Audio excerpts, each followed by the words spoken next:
Alright, Silverado guys, video 2 of my hydroboost gasket repair. Here's a hydroboost.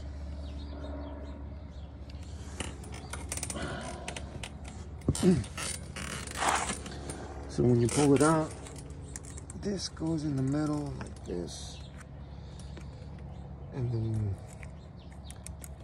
this goes inside the plunger on the other half of the hydroboost that's still connected to the truck. So this comes out. One thing to note too is when you do pull this out, this round circular little piece here is protruding out like a few centimeters. So this piece with the 3 dots on it, you just gotta kind of push it back down and you'll see fluid come out, and just so it gets flush with the rest of the hydroboost. So when you mount it on, it shouldn't get in the way. So when this is protruding, just push it down and you'll see fluid come out, and it'll stay flush. So what I ended up doing to get this gasket out, I just took it out and I put it back in.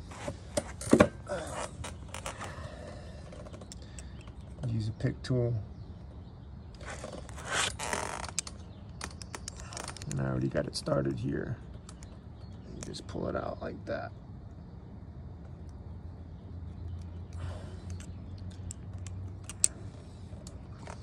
Just be careful with the pick tool. You don't want to scrape the surfaces in there.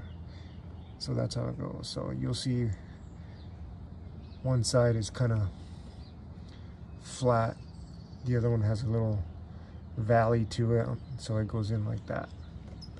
If you look at it looking at it sideways, you see one side has a rim to it, and that's the side that you want kind of facing out.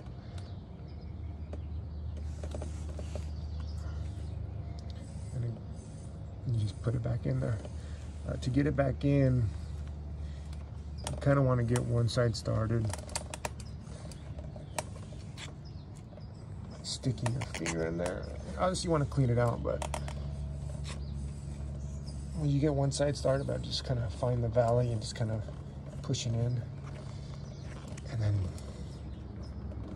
push the rest of it in.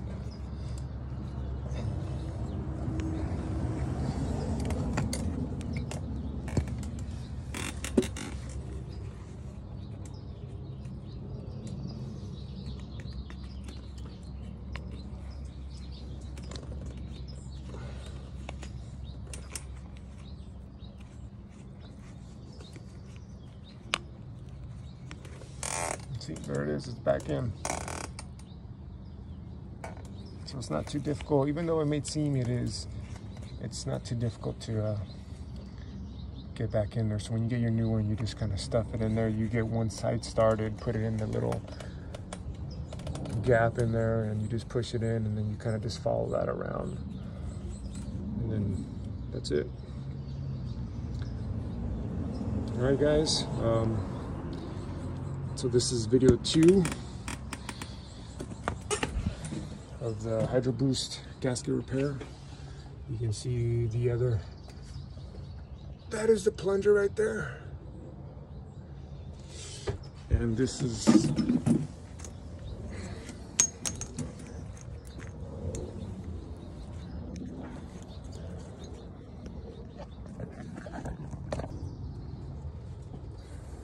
this goes like this. That goes in there.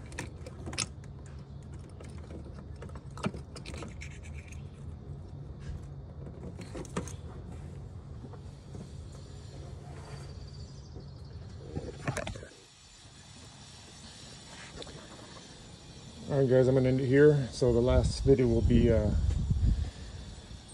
me just installing it, putting it back in, putting the bolts on, the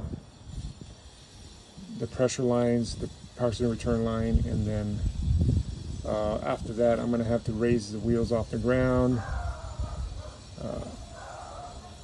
jack up the truck up, put jack stands on, and then I'm gonna have to do the whole bleeding the power steering system, getting the air out, because we removed the pressure lines and the return line, adding fluid as necessary, going back and forth until, you know, it seems like the power steering is not taking any more fluid and it's kind of leveling off. All right, stay tuned.